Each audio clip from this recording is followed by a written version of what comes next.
tariki 18 buca Perezida Evariste agenda muri Nations Unies mu nama y'abakuru b'ibihugu, inama yagira 76 y'abakuru b'ibihugu muri Nations bari muri Nations Unies.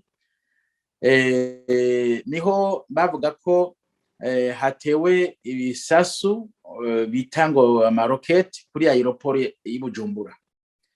Hanyuma wabivuze ati jewe yabaye Rede Tabara.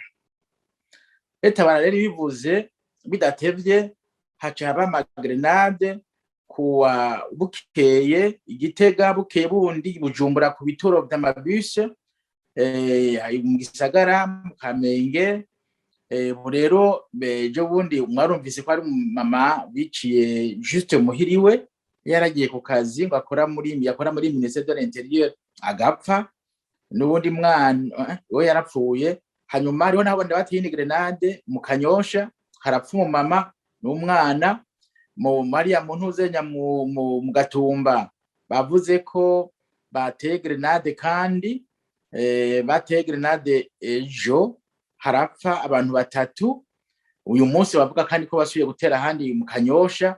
Urumva kuva itariki 19 gushika umunsi tariki 29 haraheze imisi 10 ntituraruhuka.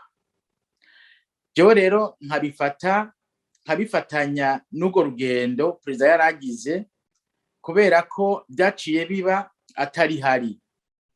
Nkabanzi kandi ko muri CNDD-FDD hariho abantu benshi bariko baragwanya ivyo Evariste ariko aravuga, avuga ku bucamanza, avuga ku basuma, avuga ku biki, kubera ko abariko baragiriza abantu batari bake bo muri CNDD-FDD kandi bari hasi hagati no hejuru.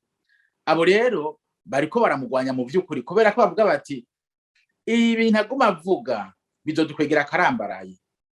Rero nibaza nti imbonera kure mu bidoga barimwo jari umuntu asigura neza ati burya imbonera kuzigiza imisi zidoga kubera ko asa n'uwazatsa akazi, kandi ko uyu munsi bavuga bakazipfunga. Urumva bavuga bati kuhungabanya umutekano n'amagrenade kwibigwanisho barabifise, amagrenade barayafise, inkoho barazifise. Guhungabanya umutekano n'amagrenade canke n'inkoho en fait babisigura biti burya rero reka twebwe tugire tuce tuvyitirira bamwe batera kuri aeroport, hanyuma naho babihakana tuzogume tubibekekako gushikaho twebwe tuzovuga tuti ubu nibaduha uruhusha twirabira umutekano wacu, hama dusubire kwigirira ijambo mu gihugu cacu iryo twari twararonse kuri nyakwigendera nkuru nziza.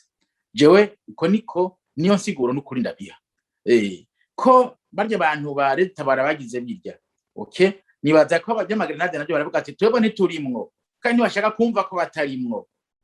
Bisigura ko iyo Rede Tabara itakivuga muri byarigize kuri aeroport ntibari kwirirwa baraterana amagrenade.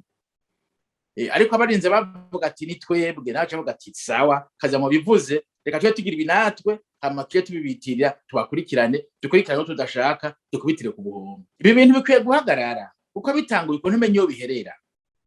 Oya, ntumenye iyo bihitana, ntumenye iyo bizogarukira. Rero birakwiye guhagarara. Bihagarikwa nande? Nibihagarikwa n'imbonera kure ekaye, bihagarikwa na leta, bihagarikwa n'abapolisi, bihagarikwa n'igisirikare ko niwajejwe umutekano w'abanyagihugu. Nibaje inama barabingena ibi bintu bihagarara gose dusubire no kuvyumva. Mugabo ntitwumve ngo twumvise ngo abagwanye naka ngo twese ngo imbonera kure ngo muze twambara urwaga ngo tugende ni mwebwe ndabashinze ivyo, kuko nibagenda kubigira umva bagenda kwica abantu, bagenda kwica abo badashaka batavuga rumwe. Urumva n'izanduru ziriko ziragwira mu gihugu. Usange rero uyu ntuzanya Perezida Evariste wa butegetsi bwiwe buriko burahakumerekera, burya bariko barabwimba mu mizi. Narabe neza bamusamaze ngo nabantu Rede Tabara nibiki abariko baratera amagrenade. Jewe kubwanje ndibaza ko ari imbonera kure zibigira.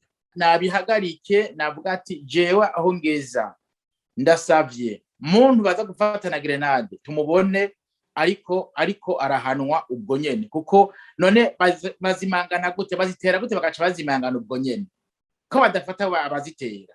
none kuvuga rero abo bazitera barakomeye gusumba abapolisi gusumba abasirikare batashobora kubafata babavuze bati twebwe abo bazitera barakomeye kudusumba ntitubafata none bananiye abasirikare bananiye n'abapolisi gatuze kuko batatubwira bati ni naka twazi twamufatiye ngahi naka two ngiri nitonga tabe turenganye nico dukeneye mugabo ntibavuge ngo reka tubireke bibandanye tuze turafata benshi ubutegetsi bwiwe ejo barashobora kubyitwaza ngo ubutegetsi bwawe nibwo bwamaze abantu